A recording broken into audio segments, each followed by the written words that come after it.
अस्सलाम वालेकुम रहमतुल्लाह। नावल प्लस चैनल के मौजूद नाजरीन और सामीन को खुश आमदीद कहते हैं। बेहतरीन उर्दू नावल्स के लिए चैनल को सब्सक्राइब करें ताकि आप हमारी वीडियो सबसे पहले देख सकें।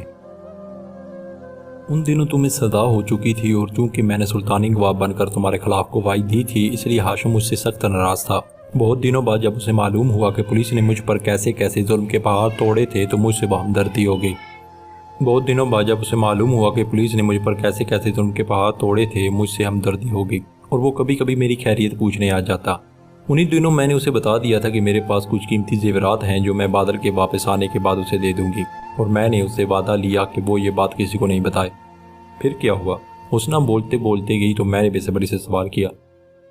लेकिन उसके कुछ अरसे बाद मुझे मालूम हो गया कि हाशिम भी बच्चा खान से मिल गया है। एक बार तो खुद मैंने अपनी आंखों से उसे बच्चा के साथ टैक्सी में कहीं जाते देखा था। वो बताने लगी। मैं पछता रही थी कि हाशिम को जेवरात और खास कर हीरो के उस सेट के बारे में बताकर मैंने अच्छा नहीं किया, लेकिन तीर कमान से निकल चुका था। फिर एक दिन मैंने खामोशी से वो फ्लैट छोड़ा और रात के अंधेरे में इस गद्दी गली में आ गई। लेकिन कुछ ही दिनों में बच्चा खान ने मुझे ढूंढ निकाला। तो क्या हाशिम भी उसके साथ आया था? मैंने पूछा। नहीं, लेकिन जिस तरह बच्चा खान ने उन जेवरात और खासकर हीरो वाले सेट का जिक्र किया था, उससे यही लगता था कि ये सारी बात उसे हाशिम ने ही बताई है, क्योंकि मैंने उसका तज़किरा किसी और से नहीं किया था। फिर तुमने बच्चा को क्या जवाब दिया? वो कई बार आया और हर बार मैंने उसे यही बताया कि किसी ने उसे झूठी इतला दी है, हुस्ना ने कहा। लेकिन उसे मेरी बातों पर यकीन नहीं है।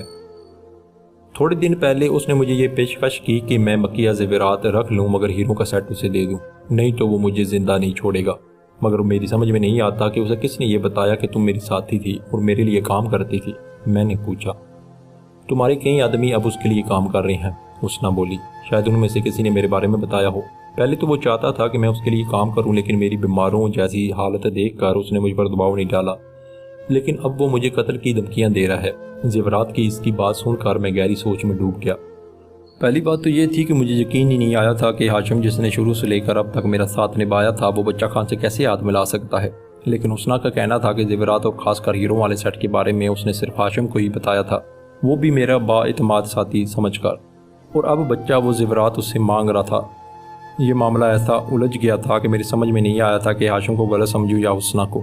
एक हफ्ता हो गया, आज ही के दिन वो आया था और बड़े गुस्से में था। हुस्ना ने कहा। उसने मुझे वार्निंग दी थी कि मैं तुम्हें एक हफ्ते की मोहलत देता हूँ, अगर तुमने जेवरात मेरे हवाले नहीं किए तो तुम्हारी जान लेकर ही जाऊँगा।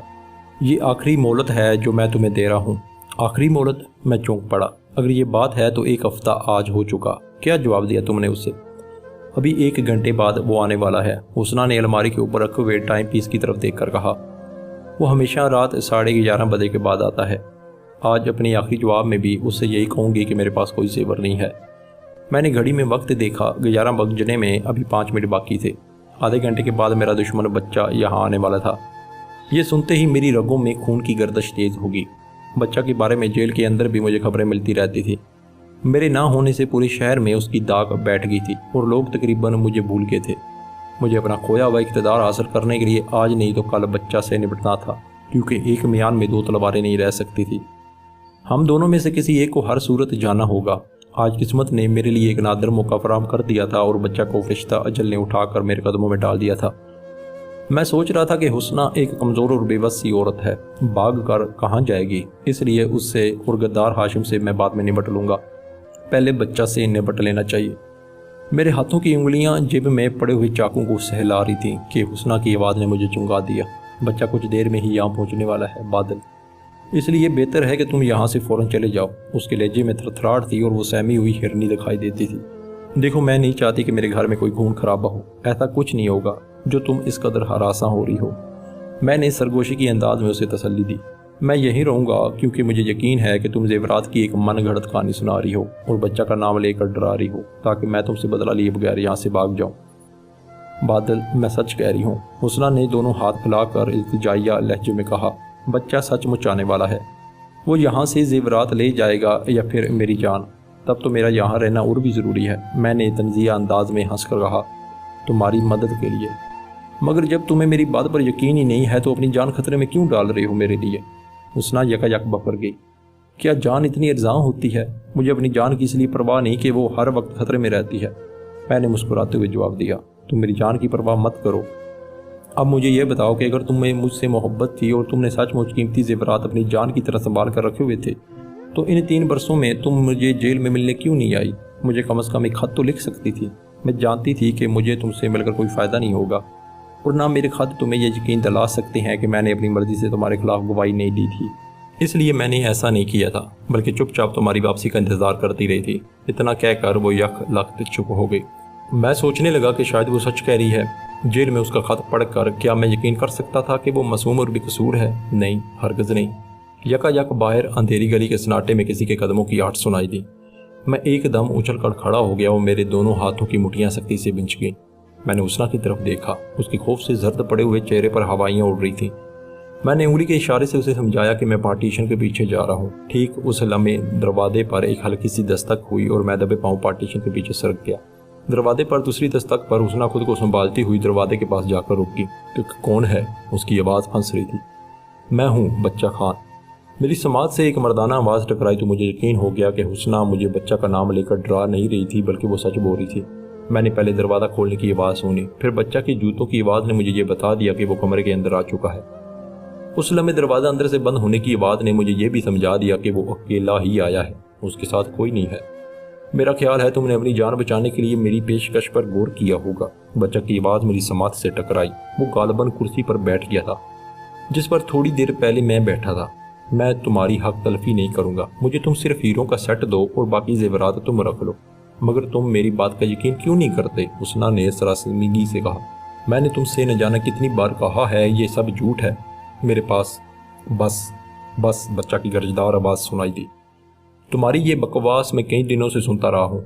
आज सिर्फ हाँ या ना सुनने आया हूँ। ये बोलते बोलते वो थक गई है, लेकिन तुम्हारे दिमाग में उसकी बात ही नहीं समाती। अचानक मैंने पार्टीशन के पीछे से निकल कर कहा तो वो बुरी तरह चौंक पड़ा और एक झटके से उठ खड़ा हो गया। वो मेरी तरफ देख रहा था, मगर उस तरफ ज़रा अंधेरा होने की वजह से मेरा चेहरा नहीं देख पा रहा था। कौन हो तुम? उसने पलट कर बंद दरवाजे की तरफ देखा। तुम अंदर कैसे आए? डरो मत, दरवाज़ा बंद है और तुम उसे खोल कर उस वक्त तक नहीं भाग सकते जब तक मैं न चाहूँ, मैंने मुस्कुराते हुए कहा। मेरा नाम बच्चा खान है। वो दोनों हाथ कमर पर रख कर बोला। लोग मुझसे डर कर भागते हैं, मैं खुद कभी नहीं भागा। मैंने तुम्हारा नाम जेल में सुना था, मैंने हकारत मेज़ लहजे में कहा। आज तुम्हारी शक्ल भी देख ली है। अच्छा, बच्चा ने इस्तहज़इया लहजे में कहा। तो तुम बादल हो, जेल से कब आए? आज ही आया हूँ, मैंने जवाब दिया, लेकिन मुझे मालूम नहीं था कि तुमसे इत्तफ़ाक़िया मुलाकात हो जाएगी। चलो अच्छा हुआ, हमारा तारुफ भी हो गया और हमने एक दूसरे की शक्लें भी देख ली। ये मेरा और हुस्ना का मामला है, तुम बीच में मत पड़ो, बच्चा ने भी सख्त लहजे में कहा। यकीनन तुम्हारे इल्म में ये बात होगी कि हुस्ना मेरी पुरानी पार्टनर है, मैंने एक कदम आगे बढ़ाकर कहा। अलहदा मुझे उसके मामलात में पढ़ने का हक है। मैं कहता हूँ तुम अपने काम से काम रखो। अचानक उसकी आंखें बाहर निकल आईं। वो गज़बनाक लहजे में गरजा। तुम्हें मेरी ताकत का अंदाज़ा नहीं है, मैं तुम्हें चटनी बनाकर रख दूंगा। इतना कहकर उसने अपनी कमर की पिछली तरफ हाथ बढ़ाया। वो शायद पिस्तौल या चाकू निकालने की कोशिश कर रहा था कि मैंने उस पर छलांग लगा दी। उसे शायद मेरी इस फुर्ती की तवक्को नहीं थी। मेरे अचानक हमले पर वो अपना तवाज़ुन बरकरार न रख सका। उसकी गर्दन मेरे दोनों हाथों की उंगलियों में फंस गई थी। मैंने झटका देकर उसे फर्श पर गिरा दिया, फिर अपना एक घुटना उसके सीने पर रखकर अपना चाकू उसके पेट में घोंप दिया। कांटेदार चाकू उसकी पेट की अंतड़ियों को काटता हुआ उसके सीने में पहुंच गया और फिर देखते ही देखते उसकी आखिरी राह कमरे के सन्नाटे में उभरी। अभी मैं बच्चा की खून आलूद लाश के करीब से हट भी नहीं पाया था कि बाहर गली में एक साथ कहीं लोगों के दौड़ते कदमों की आवाज़ सुनाई देने लगी, जो हुस्ना के घर के दरवाजे के नज़दीक आती जा रही थी। मैंने घबरा कर हुस्ना की तरफ देखा, जो दरवाजे की झरी से झांक रही थी। वो यकायक पलट कर बोली, पुलिस है। लेकिन पुलिस कैसे आ गई? घबराहट में मेरे हाथ पाँव में लहू मुंजमद होने लगा। मेरी तो कुछ समझ में नहीं आया, हुस्ना ने फंसी हुई आवाज़ में कहा। शायद पुलिस उसका पीछा करती हुई यहाँ आ गई है। बादल, तुम फौरन यहाँ से निकल जाओ। तब ही दरवाजे पर जोरदार दस्तक हुई और एक भारी आवाज़ ने तो एक कमाना लहजे में कहा, दरवाज़ा खोलो, मैं पुलिस इंस्पेक्टर हूँ। मैंने पलट कर कमरे की दूसरी जानब देखा, मगर वहाँ कोई दरवाज़ा नहीं था। अलबत्ता पर्दे के पीछे एक छोटी सी खिड़की थी, मगर उस पर लोहे की ग्रिल लगी हुई थी, जिसे चंद साहतों में तोड़ना मुश्किल नहीं बल्कि नामुमकिन था। अब खुद को पुलिस के हवाले कर देने के सिवा कोई चारा नहीं रहा था। दरवाजे पर दूसरी दस्तक हुई, लगा जैसे तोड़ दिया जाएगा। हुस्ना ने बेबसी से मेरी तरफ देखा और फिर दरवाजे की कुंडी खोल दी और एक तरफ हट कर खड़ी हो गई। दरवाज़ा खुलते ही पुलिस इंस्पेक्टर और 3-4 कांस्टेबल दंदनाते हुए अंदर घुस आए। बच्चा की खून आलूद लाश फर्श पर पड़ी थी और साथ ही खून आलूद चाकू भी मौजूद था।